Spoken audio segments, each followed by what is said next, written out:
Hello everyone, कैसे हैं आप सब। I hope you all are doing well.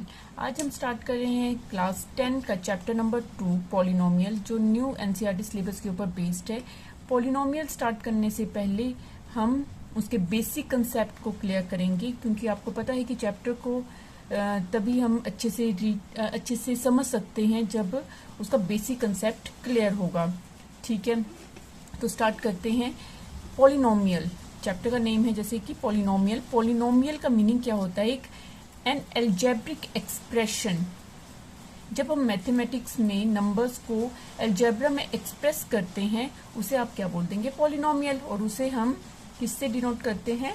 P of x से। इसके कुछ टाइप्स हैं, जैसे कि फर्स्ट है लीनियर पॉलिनोमियल। लीनियर पॉलिनोमियल किसे बोलते हैं? ऐसा पॉलिनोमियल जिसमें या एक ऐसी इक्वेशन भी बोल सकते हैं आप, या एक ऐसा एक्सप्रेशन, एल्जेब्रिक एक्सप्रेशन, जिसमें जो आपकी पावर है, डिग्री है, वो क्या होती है? 1 होती है। फॉर एग्जांपल जैसे आपके पास है 4x + 3। यहाँ पर जो आपके पास वेरिएबल है इसे आप क्या बोलते हैं? वेरिएबल बोलते हैं। वेरिएबल बोलेंगे इसे। वेरिएबल की जो यहाँ पे डिग्री है या पावर है वो क्या है? 1 है, तो उसे आप बोलेंगे लीनियर पॉलिनोमियल है ये। और इसे क्या बोलेंगे? नंबर 3 जिसके साथ कोई भी वेरिएबल नहीं है उसे आप बोलते हैं कांस्टेंट टर्म। और वेरिएबल के साथ जो नंबर मल्टीप्लाई हो रहा है उसे बोलते हैं कोफिशिएंट ऑफ एक्स बोलेंगे। Coefficient of x. क्लियर है? तो लीनियर पॉलिनोमियल क्या हो गया? विद डिग्री या पावर, कुछ भी बोल सकते हैं आप। वेरिएबल का जो डिग्री या पावर होगा वो क्या होगा? इसमें 1 होगा। Clear? Next is quadratic polynomial. Quadratic polynomial क्या होगा? ऐसा पॉलिनोमियल जिसमें जो डिग्री या पावर होगी, हाईएस्ट डिग्री या पावर होगी, वो कितनी होगी? 2 होगी। एक इसमें इसका जो जनरल इक्वेशन होती है वो होती है ax² + bx + c। ठीक है, ax², इसमें हाईएस्ट डिग्री क्या है? x², x की पावर क्या है? 2। यहाँ पे 2 है, यहाँ पे 1 है, तो इसकी हाईएस्ट पावर क्या होगी? इस इक्वेशन में 2 होगी, तो इसीलिए इसे क्या बोलेंगे? क्वाड्रेटिक पॉलिनोमियल ही बोलेंगे। और ये वेरिएबल्स आ गए x² एंड x। ये कोफिशिएंट ऑफ x² क्या आ गया? a। कोफिशिएंट ऑफ x आ गया b, एंड कांस्टेंट टर्म क्या आ गई? c आ गई। क्लियर है? Next is cubic polynomial. अब क्यूबिक पॉलिनोमियल क्या होता है? जब आपके पास पॉलिनोमियल जो गिवन है उसमें डिग्री या पावर वेरिएबल की कितनी होती है? 3 होगी, तो उसे आप क्या बोलेंगे? It's a cubic polynomial. और इसकी एक जनरल इक्वेशन क्या होगी? ax³ + bx² + cx + d। ठीक है, तो ये क्या आ जाएगी? इसकी एक जनरल इक्वेशन आ जाएगी। इसमें जो वेरिएबल है, वेरिएबल क्या है? यहाँ पे x हो सकता है, y हो सकता है, कोई भी अल्फाबेट हो सकता है। ठीक है, तो इसकी पावर क्या है? हाईएस्ट पावर क्या है? 3। यहाँ पे देखिए 3 है, यहाँ 2 है, यहाँ पे कोई भी नहीं है, तो इसका मतलब यहाँ पे 1 है। क्लियर है? तो इसीलिए इसे क्या बोलेंगे हम? Cubic polynomial. Next is zeros of the polynomial. Zero of the polynomial या जीरो ऑफ द इक्वेशन क्या होता है? जब हम किसी पॉलिनोमियल को सॉल्व करते हैं और हमारे पास उनकी वेरिएबल की वैल्यूज आती हैं, उन्हें आप क्या बोलते हैं? जीरो बोलते हैं। Value of the variable. Zero क्या होगा? Values of the variable. ठीक है, और जीरोस क्यों बोला जाता है इन वैल्यूज को? इसीलिए बोला जाता है क्योंकि जब आप इन वैल्यूज को इस किसी भी पॉलिनोमियल में या इक्वेशन में पुट करते हैं तो उनकी वैल्यू क्या हो जाती है? वो पूरी की पूरी इक्वेशन क्या हो जाती है? 0 हो जाती है। क्लियर? नेक्स्ट इज, अब इस चैप्टर में आपको कुछ ग्राफिकल इक्वेशंस भी दी हुई हैं, कुछ ग्राफ्स भी दे रखे हैं जो 2.1 में हैं। भले ही एग्जाम्स में नहीं आते हैं बट उनको समझना जरूरी है। तो देख लेते हैं किस तरह के हैं। जैसे लीनियर पॉलिनोमियल है, लीनियर पॉलिनोमियल का जो ग्राफ होगा वो एक स्ट्रेट लाइन होगी। आपको ग्राफ पता है, x axis and y axis होता है, यहाँ पे ओरिजिन होता है 0। यहाँ पे जब भी आप उसे सॉल्व करेंगे तो यहाँ पे एक स्ट्रेट लाइन आती है, स्ट्रेट लाइन है, दैट मीन्स लीनियर पॉलिनोमियल होगा वो। इसमें जीरोस कितने होंगे लीनियर पॉलिनोमियल में? जहां जितने भी नंबर में जहां पर भी वो एक्स एक्सिस पे जिस पॉइंट पे भी वो इंटरसेक्ट कर रहा होगा, जिस पॉइंट पे जितनी बार भी इंटरसेक्ट कर रहा होगा उतने ही नंबर ऑफ जीरोस होंगे। तो यहाँ पे क्या कितनी टाइम कर रहा है वो? 1 टाइम कर रहा है। दैट मीन्स ये यहाँ पे लीनियर पॉलिनोमियल में नंबर ऑफ जीरो क्या होंगे? नंबर ऑफ जीरो क्या होंगे? 1 0 होगा। ठीक है। अब क्वाड्रेटिक पॉलिनोमियल में देखते हैं। क्वाड्रेटिक पॉलिनोमियल में जो हमारे पास ग्राफ बनेगा वो पैराबोला की तरह बनेगा, या फिर ऊपर की तरफ बनेगा, या फिर इस तरह से बनेगा, इस शेप में बनेगा। ठीक है। तो यहाँ पे नंबर ऑफ जीरोस कितने होंगे? यहाँ पे कितने टाइम इंटरसेक्ट कर रहा है? 1 time and 2 time. X axis में देखना है, बस यही होता है इसमें। एक्स एक्सिस में 2 टाइम इंटरसेक्ट कर रहा है, तो यानी कि नंबर ऑफ जीरो क्या होंगे? यहाँ पे 2 होंगे, 2 जीरोस होंगे। यहाँ पे भी 2 जीरोस होंगे क्वाड्रेटिक पॉलिनोमियल में। ठीक है। एंड क्यूबिक में क्या होगा? क्यूबिक पॉलिनोमियल में ये इंटरसेक्ट इस तरह से शेप होगी, और ये कितने टाइम इंटरसेक्ट कर रहा होगा? 1 2 एंड 3। तो यहाँ पे क्या होंगे? 3 जीरोस होंगे क्यूबिक पॉलिनोमियल में। क्लियर है? अब जो सबसे इम्पोर्टेंट है, जो आपको एग्जाम में पूछा जाता है इससे रिलेटेड क्वेश्चंस, वो क्या है? The relationship between zeros and coefficient of a polynomial.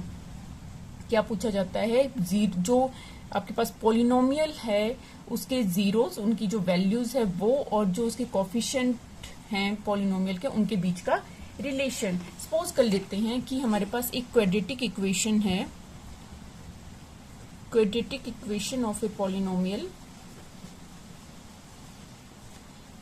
ax² plus bx plus c है।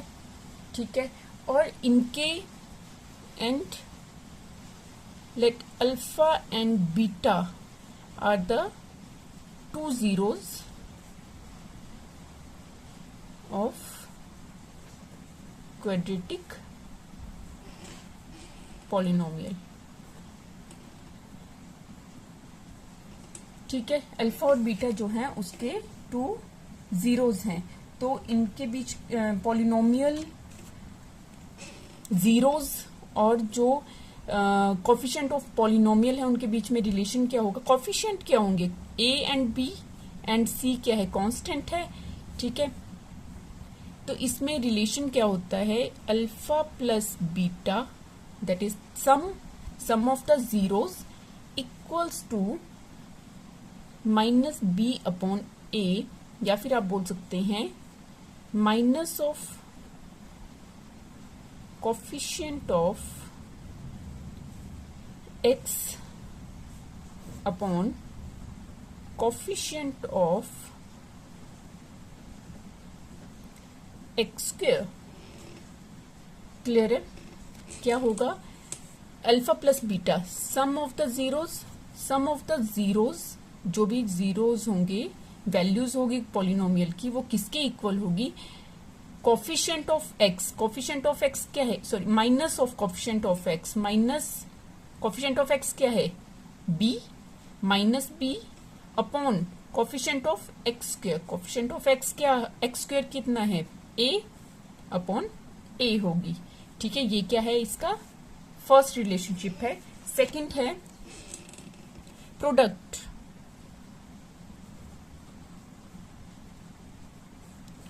Alpha, product of zeros, alpha multiply by beta equals to c upon a। Coefficient of, इसको लिख सकते हैं हम coefficient of, sorry coefficient नहीं, constant term,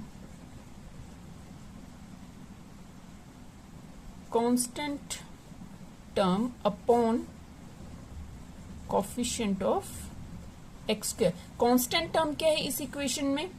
c upon coefficient of x square का coefficient क्या होगा?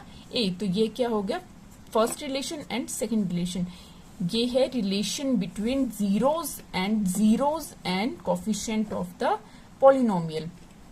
क्लियर? ये किसके लिए है? क्वाड्रेटिक पॉलिनोमियल्स के लिए। क्लियर है? जब आप इनको सॉल्व करते हैं तो इसका मीनिंग क्या है?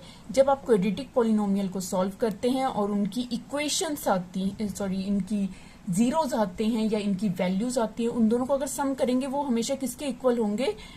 Coefficient of x upon minus coefficient of x upon coefficient of x square के इक्वल। और अगर उनका प्रोडक्ट आप करते हैं, उन दोनों को मल्टीप्लाई करते हैं, तो वो किसके इक्वल आ जाएगा? Constant term upon coefficient of x square के इक्वल आ जाता है वो। ठीक है, ये तो हमने किया क्वाड्रेटिक पॉलिनोमियल के लिए। अगर आपके पास आता है रिलेशनशिप, सेकंड आता है क्यूबिक पॉलिनोमियल के लिए। फॉर क्यूबिक पॉलिनोमियल के लिए क्या रिलेशन होगा इनका? सपोज कर लेते हैं जो इक्वेशन है क्यूबिक पॉलिनोमियल की वो है A X square plus B X A X cube plus B X square plus C X plus D. ये होगी क्यूबिक पॉलिनोमियल। ठीक है, और सपोज कर लेते हैं कि let alpha beta and gamma, 3 number of zeros होंगे, are 3 zeros of cubic polynomial. तो इनके रिलेशन क्या होगा? सम फर्स्ट आ जाएगा। सम के लिए alpha plus beta plus gamma equals to same रहेगा माइनस बी अपॉन ए। यहां पे क्या आ जाएगा? Minus b minus coefficient of x square upon coefficient of x cube minus coefficient of x square upon coefficient of x cube. Clear? Alpha beta and gamma. और next जो relation होगा वो होगा alpha beta plus beta gamma plus gamma alpha equals to c upon a. सी क्या है यहाँ पे? Coefficient of x upon coefficient of x cube. ठीक है, नेक्स्ट होगा रिलेशन प्रोडक्ट क्या होगा? Alpha beta and gamma equals to minus d upon a. And d क्या होगी? Constant term upon coefficient of x cube. Clear है? ये relation किसके लिए आ गया? क्यूबिक पॉलिनोमियल के लिए। ठीक है, ये आपको लर्न करनी होगी क्योंकि ये एग्जाम्स में आती है और इससे रिलेटेड क्वेश्चंस भी हम सॉल्व करेंगे। नेक्स्ट आता है, अभी तो हमने पढ़ा अगर जीरोज क्वाड्रेटिक इक्वेशन गिवन है और जीरोज आपको फाइंड आउट करने हैं। ठीक है, अब अगर आपको जीरोज गिवन है, जीरोज आर गिवन और आपको पॉलिनोमियल इक्वेशन एंड फाइंड, इस तरह से क्वेश्चन आता है, and find the quadratic polynomial या कोई भी, वैसे क्वाड्रेटिक की आती है पॉलिनोमियल इक्वेशन। ठीक है, क्वाड्रेटिक आ जाती है, वैसे क्वाड्रेटिक में ही है आपको एग्जाम में सिलेबस में। ठीक है, क्वाड्रेटिक इक्वेशन आपको फाइंड आउट करनी है, तो इसके लिए आप क्या करते हैं? सपोज कर लेंगे जो आपका पॉलिनोमियल है उसको आप डिनोट करते हैं p of x equals to क्या होगी? X square minus sum of zeros x क्या होगा इसका? जो वेरिएबल है वो साथ में लगेगा क्योंकि ये क्वाड्रेटिक पॉलिनोमियल है। ठीक है, यहाँ पे नंबर आएगा plus product of zeros, product of zeros. इस इक्वेशन से आप, इस इक्वेशन में आप पुट करेंगे सम ऑफ जीरोज, मतलब जो टू जीरोज आपको गिवन होंगे उनका सम यहाँ पे पुट करेंगे, यहाँ पे प्रोडक्ट आप पुट करेंगे जीरोज का, और एक इक्वेशन आपके पास आ जाएगी। वो क्या होगी? पॉलिनोमियल इक्वेशन, सॉरी पॉलिनोमियल होगा वो जीरोज पुट करने के बाद। ये आपको फाइंड करने के लिए है, 2.2 में है ये, ठीक है। इसी के साथ हमारी बेसिक कंसेप्ट जो है साथ में क्लियर हो जाते हैं, कंप्लीट भी हो जाते हैं। और आपको वीडियो अगर अच्छी लगी हो तो वीडियो को लाइक करें, शेयर करें और सब्सक्राइब जरूर करें। और अब नेक्स्ट वीडियो में हम करेंगे एक्सरसाइज 2.1 और उसके बाद करेंगे 2.2। तब तक के लिए थैंक यू।